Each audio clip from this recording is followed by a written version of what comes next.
Hello friends, welcome back to my channel. तो बढ़ते हैं इस सीरीज के 8th एपिसोड की तरफ। एपिसोड के स्टार्ट में हमें दिखाया जाता है नंजिंग काफी ज्यादा डर गई थी, लेकिन वो फिर भी खुद पर कंट्रोल करती है कि कहीं वो जुआन को ही यहाँ टेलीपोर्ट ना कर दे, वरना तो बॉस को एक्सप्लेन करना मुश्किल हो जाएगा।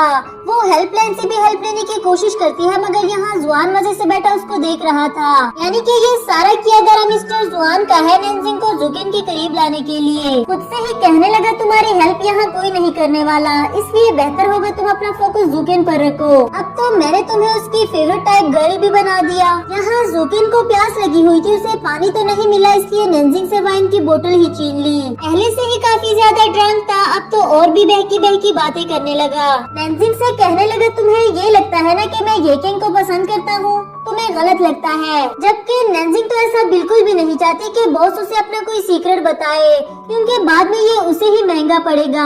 जुकिन जो कि काफी ज्यादा ड्रंक था, खुद पर कंट्रोल नहीं कर पाया।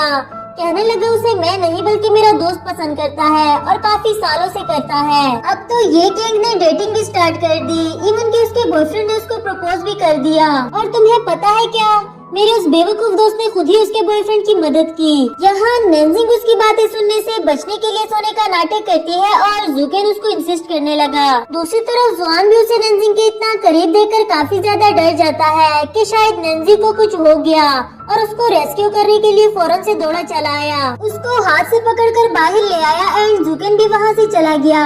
यहाँ नंजिंग को तो पूरा शक हो गया कि ये सब कुछ तुम्हारा किया धरा है। जुआन उसके सवालों से बचने के लिए भागने लगा, लेकिन अनफॉर्चुनेटली स्लिप होकर नीचे गिर जाता है। फिर फौरन से उठते हुए बोला तुम्हारा दिमाग खराब हो गया क्या? एक तो मैंने तुम्हें बचा लिया, अगर मैं तुम्हें बचाने के लिए ना आता तो पता नहीं वो तुम्हारे साथ क्या कर बैठता। वो तुम्हारे काबिल ही नहीं।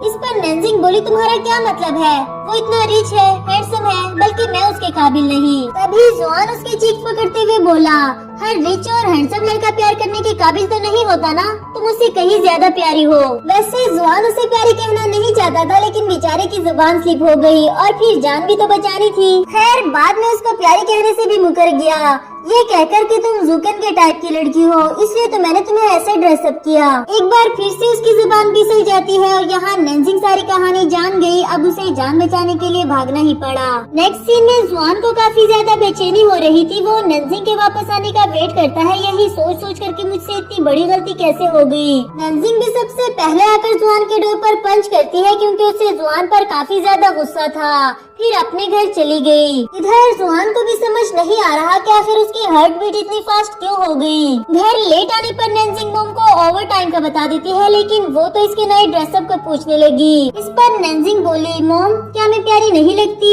जिस पर मॉम ने बताया क्यों नहीं, मेरी बेटी तो सबसे ज्यादा प्यारी है। क्या तुम्हें कभी किसी ने नहीं बताया? नंजिंग जुआन के बारे में सोचते हुए कहने लगी एक लड़के ने तो बताया, मगर वो भी झूठा निकला। सीन शिफ्ट होकर जुआन पर आता है, जिसकी बेचैनी अभी भी कम नहीं हुई, बल्कि अब तो उसे लगने लगा है कि कहीं मुझे नंजिंग से प्यार तो नहीं हो गया, क्योंकि वो लाख कोशिश करे नंजिंग की यादों से खुद को नहीं बचा पा रहा और तो और खुद पर कंट्रोल भी खो देता है। आखिरकार वो नंजिंग के रूम में चला आया, ये सोचकर कि उसे देखकर मुझे कोई फीलिंग्स आती है या नहीं। यहाँ नंजिंग ने तो नींद में उसको थप्पड़ भी मार दिया और वो खुशी से उछलने लगा कि फाइनली मैं बिल्कुल ठीक हूँ, मुझे कोई फीलिंग्स नहीं आई। इतनी प्यारी प्यारी लड़कियाँ मुझे नहीं अट्रैक्ट कर सकी तो तुम क्या चीज हो। अगली सुबह ऑफिस जाने के लिए नंजिंग बिल्कुल वैसे ही ड्रेसअप हुई जैसे वो पहले हुआ करती थी। मॉम के पूछने पर उसने बताया कि मुझे ऐसे कंफर्टेबल लगता है और वैसे भी कॉन्फिडेंस किसी के पास ड्रेसिंग से तो नहीं बल्कि मेंटेलिटी से आता है। उसकी ये बात मॉम को भी अच्छी लगी कि फाइनली मेरी बेटी समझदार हो गई। इसके बाद ऑफिस जाते हुए जुआन बाहर ही खड़ा उसको गुड मॉर्निंग कहता है और नंजिंग इसे इग्नोर करते हुए चली गई। जुआन भी उसके पीछे जाकर अपनी सफाइयाँ देता है कि जो हो गया सो हो गया ना, आइंदा इस तरह नहीं करूँगा। जबकि नंजिंग रुकते हुए बोली मैंने फैसला कर लिया है, इसके बाद मैं कभी भी तुम पर ट्रस्ट नहीं करूँगी। पहले तो मुझे लगा था कि तुम थोड़े से अच्छे हो, पर तुमने मुझे गलत साबित कर दिया। वैसे तो नंजिंग ने उसे काफी कुछ सुनाया, लेकिन ये बात जुआन को काफी ज्यादा गहरी लगी। दूसरी तरफ ऑफिस का सीन दिखाया जाता है, जहाँ नंजिंग और जुकिन दोनों ही कल रात की वजह से एक दूसरे से नजरें चुरा रहे थे। लिफ्ट में आने के बाद जुकिन उसे मैसेज करके बताता है कि कल रात हमारे बीच जो कुछ भी हुआ और मैंने जो कुछ भी कहा उसके बारे में किसी को पता ना चले, स्पेशली ये गेम को तो बिल्कुल भी नहीं। यहाँ एक लेडी इनको अजीब नजरों से देख रही थी कि पास होने के बावजूद भी इनको मैसेज करने पड़ रहे हैं। नेक्स्ट सीन में जूकेन अकेला बैठा ये इमेजिन कर रहा था कि क्या सोंगजिंग ने उसको प्रपोज कर दिया होगा और इस पर ये किंग ने उसको क्या रिएक्शन दिया होगा। खैर वो खुद भी नहीं समझ पा रहा। जुआन को दिखाया गया जो नैन्सी की बातों को भुला नहीं पा रहा था। कहने लगा उसने मेरे कैरेक्टर को ऐसे कैसे जज कर दिया, वो मुझे जानती ही कितना है। दूसरी तरफ यहाँ नैन्जिंग भी सोच सोच कर परेशान हो रही थी कि क्या होगा अगर ये सीक्रेट गलती से मेरे मुंह से निकल गया तो। अब इनकी वजह से मुझे यहाँ सारा टाइम चुप रहना पड़ेगा। ये मेल्स भी इतने अजीब क्यों होते हैं। उसकी ये बात सुनते ही सभी कुलीग्स उसके पास जमा हो गए। उससे पूछने लगे कि तुम्हें किसी लड़के ने परेशान किया क्या? तुमने तो कल रात ओवर टाइम किया था ना, कहीं वो हैंडसम लड़का हमारा बॉस तो नहीं? नैन्जिंग बेचारे पहले से ही इतनी परेशान थी, ऊपर से इन लोगों के ये फजूल सवाल भी झेलने पड़े। वो तो अच्छा हुआ कि इन टाइम पर जुआन की कॉल आई जो उसे ऑफिस के बाहर मिलने के लिए कह रहा था। नैन्जिंग उससे मिलना तो नहीं चाहती थी मगर इन लोगों के सवालों से बचने के लिए चली गई। यहाँ जुआन उसे लंच पर ले जाना चाहता था जिसके लिए नैन्जिंग ने उसको मना कर दिया। इस पर जुआन उसे एक यूएसबी ड्राइव दिखाता है जिसमें कल रात के लिफ्ट वाले क्लिप्स पड़े थे।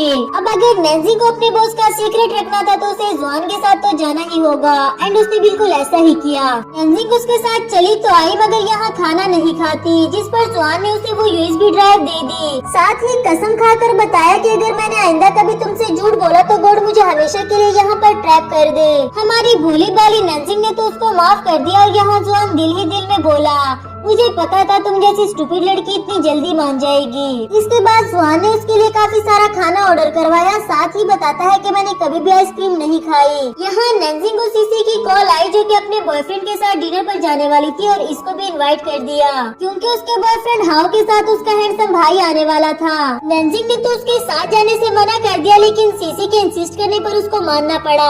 आफ्टर दैट जुआन को ये कहते हुए चली गई कि तुम्हें फिर कभी आइसक्रीम खिलाऊंगी, अभी मुझे ऑफिस जाना है। नेक्स्ट सीन ऑफिस का दिखाया जाता है जहाँ नैन्जिंग को बॉस ने मैसेज करके अपने पास बुला लिया और वो डरते हुए जाने लगी। अंदर आने के बाद बॉस उसे टास्क देता है कि जाकर पता लगाओ ये कि इनको किसी ने प्रपोज किया या नहीं। मुझे ऐसे मत देखो, ये मेरे दोस्त की प्रॉब्लम है, मुझे सॉल्व तो करनी होगी। इस पर नैन्जिंग भी काफी कॉन्फिडेंट होकर बोली कि ये कोई प्रॉब्लम थोड़ी ना है, अगर आप उससे प्यार करते हैं तो जाकर बता देना और अगर बताने से डर लगता है तो प्यार ही क्यों किया। ये मैं आपको नहीं बल्कि आपके दोस्त को कह रही हूँ, मेरी तरफ से उनको बता देना। इसके बाद हमें डिनर का सीन दिखाया गया जहाँ सीसी को कंपनी देने के लिए नैन्जिंग भी आ गई थी। तो यहाँ जुआन से भी रहा नहीं गया, वो भी नैन्जिंग का पीछा करते हुए आ गया कि आखिर ये कौन सा हैंडसम लड़का है जिससे वो मिलने आई है। उस लड़के को नैन्जिंग से बातें करता हुआ देखकर उसे काफी ज्यादा गुस्सा आता है जैसे वो किसी दोस्त से मिलने नहीं बल्कि यहाँ ब्लाइंड डेट पर आई हो। फिर वेटर को पैसे देकर उनकी डिश में काफी ज्यादा मिर्चें मिला दी। आफ्टर दैट नैन्जिंग शिंगाओ को गेम खेलना सिखाने लगी और यहाँ जुआन का जेलस के मारे बुरा हाल हो रहा था। सीन जुकेन पर आता है जिसे फाइनली नैन्जिंग की बातों से हिम्मत मिली और वो येकेन को अपने दिल की बात बताने के लिए चला आया लेकिन बेचारा उसको देखते ही फिर से हिम्मत हार बैठा। उसके नेकलेस के बारे में पूछने लगा जो कि उसे बॉयफ्रेंड ने दिया था। इस पर येकेन ने बताया कि मैंने उसे वापस कर दिया क्योंकि हम दोनों का ब्रेकअप हो गया। वो अच्छा लड़का है लेकिन हम दोनों एक दूसरे के लिए सूटेबल नहीं। जुकेन यही तो चाहता था, आखिर उसके लिए इससे बड़ी खुशखबरी और क्या हो सकती है। उसको थैंक यू करता है कि तुमने मेरे दोस्त की हेल्प कर दी, आगे भी वो तुमसे मदद लेता रहेगा। जबकि बेचारी नैन्जिंग तो फजूल के कामों से दूर रहकर अपनी जॉब पर फोकस करना चाहती थी। स्ट्रेस को रिलीव करने के लिए नैन्जिंग वहीं बैठकर ड्रिंक करने लगी। तो यहाँ दूसरी तरफ जुआन उसके वापस आने का वेट करता रहा। यही सोच सोच कर के इतनी देर हो गई, वो अभी तक वापस नहीं आई। अगर इसे ब्लाइंड डेट नहीं कहते तो और क्या कहते हैं। कुछ देर के बाद नैन्जिंग काफी ड्रंक हालत में उसके डोर पर नॉक करती है, उसे काफी आवाजें लगा रही थी। जुआन पहले तो नहीं जाता क्योंकि उसे गुस्सा था, पर नैन्जिंग की लाउड वॉइस की वजह से जाना पड़ा। डोर ओपन करने पर देखा कि नैन्जिंग उसके लिए आइसक्रीम लेकर आई थी क्योंकि उसने इससे पहले कभी भी आइसक्रीम नहीं खाई। अंदर आने के बाद वो काफी देर तक बक करती रही और जुआन खामोशी से बैठा सुनता रहा। फिर आइसक्रीम खाते हुए इन दोनों का आई कांटेक्ट होता है और यहाँ हमारा ये एपिसोड भी खत्म हुआ।